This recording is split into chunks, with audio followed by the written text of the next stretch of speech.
I thank you for coming today. So what is your name for everybody? Jennifer. All right, we can't agree on what year we started, but I can tell you, for me it was 2003. Who were you before I met you?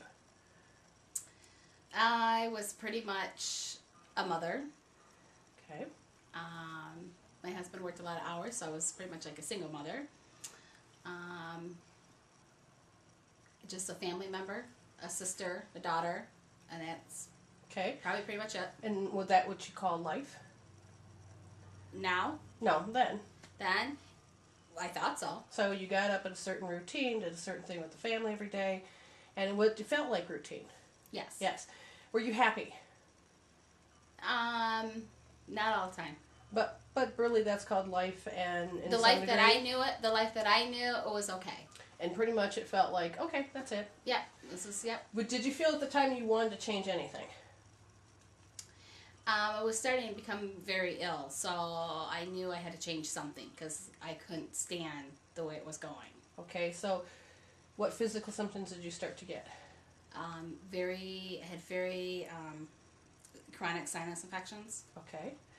And anything else? The sinus infection is what sticks out the most because it makes me very tired. Oh, okay, good. I have a lot of pain in my head. I would sit in the bathtub sometimes and just wish I wasn't here. Migraines? I would get migraines sometimes too. Okay, but that's a particular spot right there on This your is just bridge? my sinuses when my sinus would get really bad. Okay, I had chronic sinus infection. I was on an antibiotic probably 3 weeks out of a month. All the time? I did have sinus surgery. Did that help?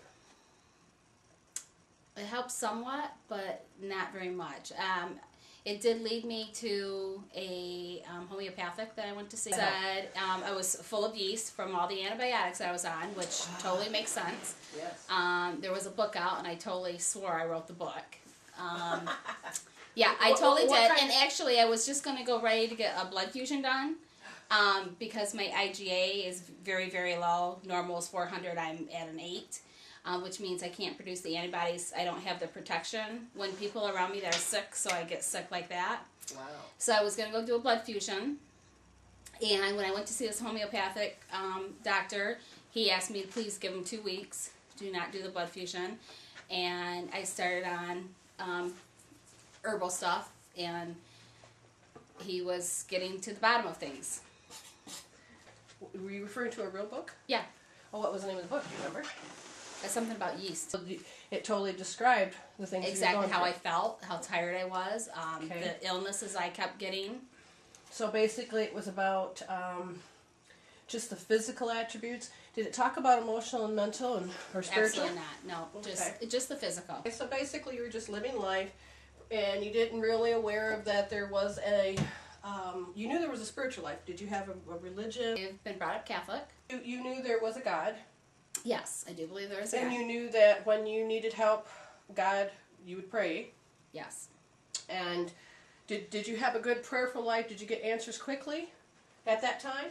I'm not real sure if I got answers quickly. I didn't understand a lot of things, and I'm not sure why things happened a lot. Like, I lost my father very quickly with a massive heart attack, and I just was in shock that you could be here in 1 second and be gone in the next.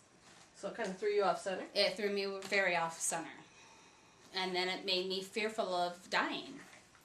Anytime I would have a bloody nose or something would go on that I didn't think maybe that should be happening, I always thought, oh, here I'm going to be next.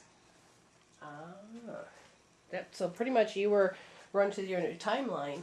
Very much so. Because I was very fearful of death. I mean, I've not had that experience, to have it in your face like that with your father. Okay.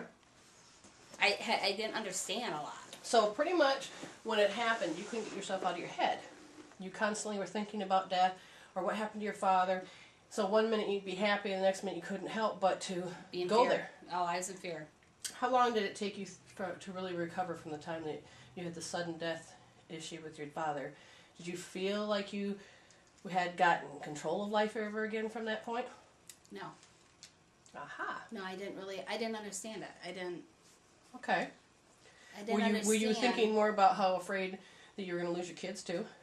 Yes, as a new mom, oh yeah, I would be very fearful, like, wonder, I'm a stay-at-home mom, so wonder if I am rocking this baby and I die, and this baby sits here for 8 hours till my husband gets home, or 12 hours that he would work, or whatever. So yeah, I think as a new mom, I ran that program.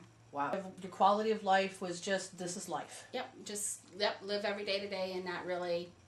And your health, we understood, was just kind of not really good, but you didn't have a lot of protection because you said that you had to take antibiotics and do all those other things. Yeah. As a child, I was I was sick all the time. Oh, okay. Some of it I may have brought on myself because I didn't really care for school, so it was easier to be home. Okay.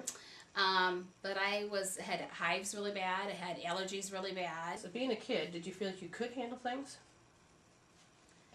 Probably not. And what about when you became a teenager? Could you handle things? Probably not. And what about young mom? Could you handle things? I could handle things, but I also ran with a lot of fear of the death because of being my dad. My dad passed away so fast. So how did you handle things when things would come up, especially being a lone mother?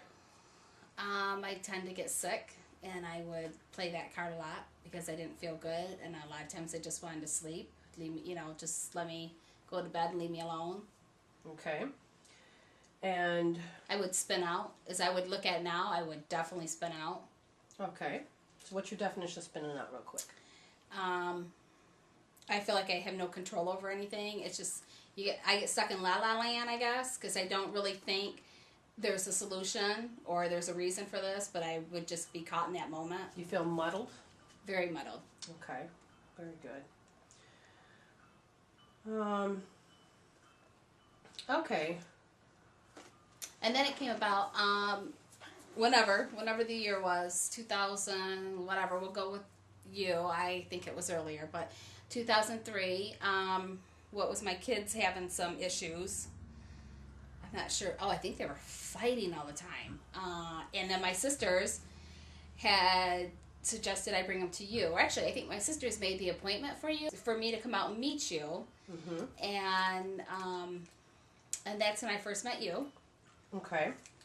And I think I was a mess when I met you. So I think by the time you came along, I think my soul was crying out for that so much that it was relieved that I finally was where I should be.